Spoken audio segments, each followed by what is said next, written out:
and Renee took me to Christopher Street for the first time. And this was at the height of disco. Mm-hmm. The whole entire strip of Christopher Street, every door that the club opened, if the door opened while we were walking by, Donna Summer was blasting. A different Donna Summer song was blasting out of every club, bar down that strip. I was like, it was fucking amazing to me. Like, oh my God, like, really?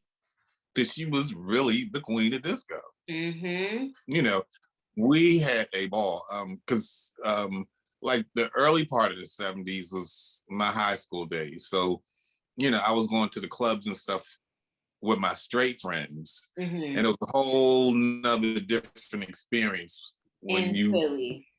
Yeah, when you went to the gay clubs. It was different music. It was a whole different energy. And the music that you heard in gay clubs, you never heard in the straight clubs. It was like all this underground stuff. And then they would play songs for like, remixes would be like 10 minutes. You'd be on the floor for like a whole half an hour dancing to one or two songs. You know what I mean? So it was amazing. What are some songs that they will play in the straight clubs, and what are some songs that they will play in the gay clubs? During your high school years. Okay, in the straight clubs, you would hear a lot of Philly International songs. You would hear you would hear Shaka Khan, you would hear Brick, you would hear Atlantic Star, you would hear LaBelle, Lady Marmalade, Evelyn Champagne King, what's her name? Yellow Encore, Sherilyn. Oh, that's my song. Right. Then we go to the gay clubs. You would hear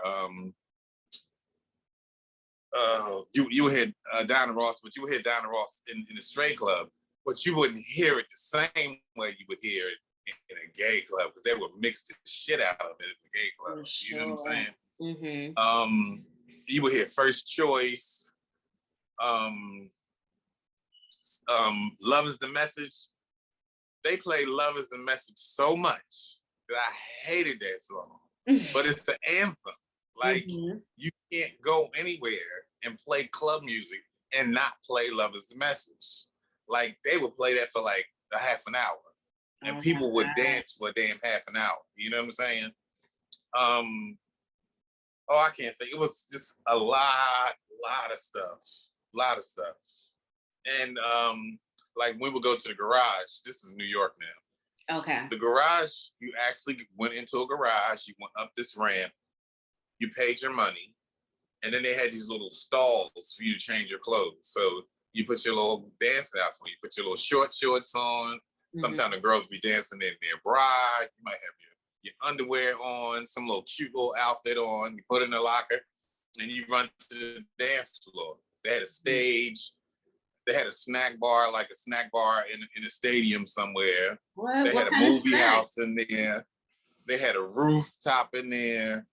It was amazing. And I always describe, and I'm exaggerating, but the dance floor reminded me like of a football field. Like, the dance floor was huge. It might have been 15,000 people on the dance floor. Wow. Just like losing their damn mind. Where was the garage located? Oh God, it was Varick Street in Houston. Oh, okay, down there. And it was actually in a garage, right? And then Larry Levan, oh my God, the best DJ in the damn world. Like, he would mix the hell out of any and everything. They would clap after songs and shit.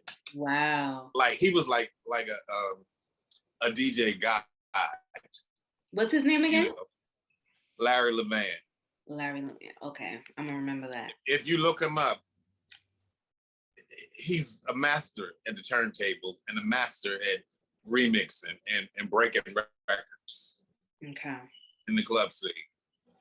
And then we would leave the club like at noon. We wouldn't get to the club maybe like 2, 3, 4 o'clock in the morning. And then, yes. We would leave like at noon, right? And then we go to Washington Square Park we'd get munchies on the way, and we were sitting in the park. And it used to be this old white guy. The all things used to put him in drag. You know, he have his shorts on and a t-shirt, whatever, and the girls would get their lipstick out and make his face up and put a wig on him, and he would just carry on. He was like an old man. And he would carry on in the park. And we just had a good time. We just sat there and chilled and, you know, regrouped and went home and slept all day. Wow. Y'all were lit. Like before lit was a term? Yes. Y'all were lit. And then the line used to be down the block to get into place. Oh my God. It was so much going on outside. Well, just as much outside as was inside. You get any kind of drug you wanted, just come down the strip. You know, it was never drama. Everybody was friendly. People just came to party. Was Studio 54 open around that time? Yeah, Studio 54 was open, but it was like 3 different things. It was like Studio 54 was uptown, right?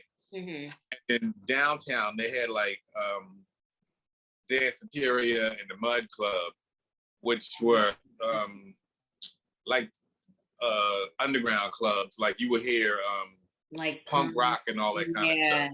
I know Bosky got used to frequent the Mud Club. Downtown. So that was a whole nother scene. With, you know, all the punk acts, the Talking Heads and Blondie and Lou Reed and all them. It was that scene. And then you had the garage, which was the gay scene.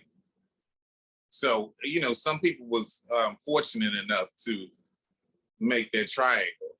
And then other people, you know, you just stay where you fit in at. So, yeah. Did you ever want to go to Studio 54? Yeah, but by this time, before I moved to New York, and you know, I used to read Interview magazine and listen to all the stories and the paparazzi and you know how they were the first people to implement the door policy, where they pick people and all that kind of stuff. We could have went together. If they had picked you, then I couldn't get in. So are you gonna lose the experience and say, oh, well, my friend can't come? Most people just went in and left whoever they was with. So, you know, after I kept reading the politics of what you had to go through to get in. Then I was like, no, I don't think that's for me. And then they coined the term bridge and tunnel, which meant, you know, people from Jersey. So they didn't want them in the club. And you know, you had to look a certain way, you had to be dressed a certain way. So I think I could have got in, but you know, I would have wanted to be with my friends. So that was that. So I never tried. And then I love the loyalty though, because some people would have been like, I just want to see if I get in. And then when they I would still want to be with my friends. That's good. I love that. And that's why you're blessed.